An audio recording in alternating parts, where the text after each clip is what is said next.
Welcome to the augmented reality experience of the sieve tray distillation column.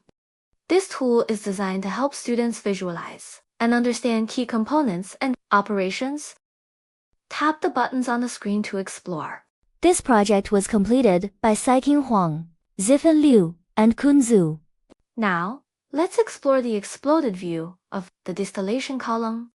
This animation helps visualize how individual components are assembled and where they are positioned. From the reboiler at the bottom to the condenser at the top, each part is clearly separated for better understanding.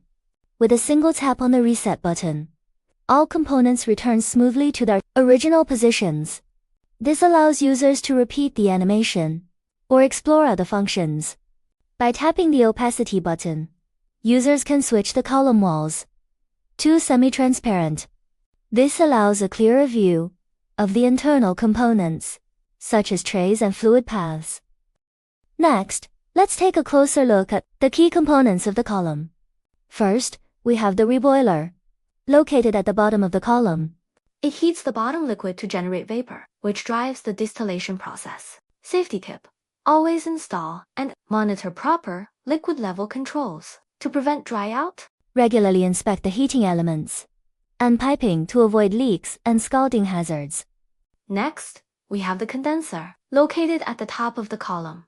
It cools down the vapor into liquid part, of which returns as reflux, while the rest is collected as distillate. Safety tip: ensure a steady coolant flow to prevent overheating and regularly inspect the coils and seals to avoid leaks. Let's now look at the distillate outlet. This outlet collects the overhead liquid from the condenser and directs it out of the column for storage or further processing. Safety tip: make sure the outlet piping is properly supported and sealed to prevent leaks. Now, let's move on to the reflux line. A portion of the condensed liquid is returned into the column to enhance separation, efficiency, and maintain the temperature gradient. Safety tip: make sure reflux lines are well insulated and securely supported. Always monitor the flow rate to prevent flooding or tray weeping. Next, we have the feed inlet. This introduces the liquid mixture into the midsection of the column, with controlled flow rate and composition to ensure efficient separation. Safety tip: preheat the feed to match the column temperature and avoid thermal shock. Also, install pressure relief valves to prevent overpressure. Lastly, we have the fluid paths. Vapor flows upward through trays or packing, while liquid flows downward via downcomers. This ensures continuous contact and efficient mass transfer throughout the column. Safety tip: keep all flow channels clean and free from blockages. Regularly inspect downcomers and packing for corrosion or damage to maintain stable operation. We've added a blinking effect to highlight key internal components here, the baffles. The blinking draws attention to flow distribution zones and improves visual clarity for first-time learners. This feature was implemented using Angular scripting in Vuforia Studio.